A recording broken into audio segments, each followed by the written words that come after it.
Point man on President Trump's energy team is leaving by the end of this year, and a new Siemens spinoff company will arrive next year.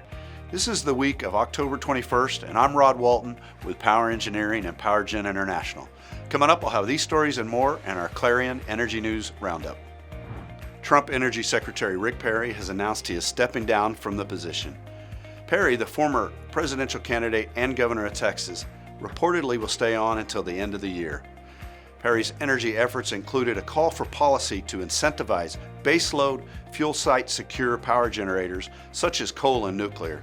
Other regulators rejected the call for market intervention, although FERC Commissioner Neil Chatterjee has now expressed alarm over the pace of coal-fired plant retirements. Within a day of Perry's announcement, President Trump named Deputy Energy Secretary Dan Brouillette to replace him.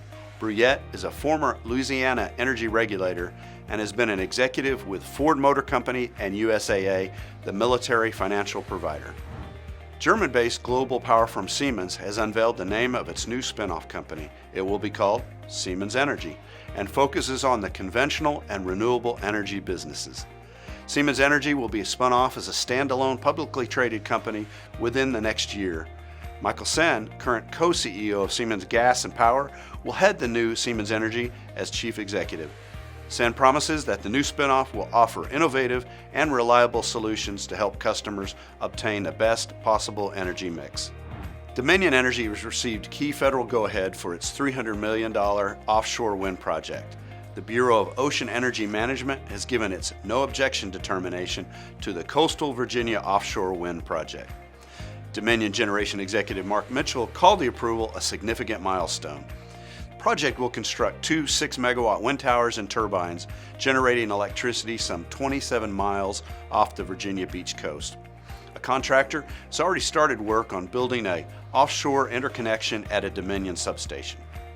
The utility hopes to begin work on the Coastal Virginia offshore wind project itself by the summer of next year. Electric utility Ameren Missouri has received state regulatory approval to go ahead with providing incentives for businesses to install more than 1,000 electric vehicle charging stations. The Charge Ahead program calls for 3 years of installations throughout Ameren's service territory. These include more than 1,000 charging stations at businesses, multifamily housing, and public areas. Ameren Missouri also wants to install 11 long-distance charging stations, with the first expected to be operational later this year. EV charging infrastructure could be a lucrative deal for utilities. Accenture Strategy predicts that it's a potential $2 trillion economic opportunity for electric utilities in North America and Europe, while McKinsey & Company estimated that EV charging could add 20 gigawatts to power demand globally. Well, that's it for this edition of the Clarion Energy Video Roundup.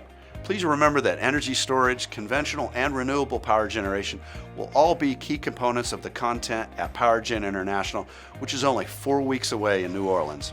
Go to powergen.com for registration information. I'm Rod Walton, and thank you for watching.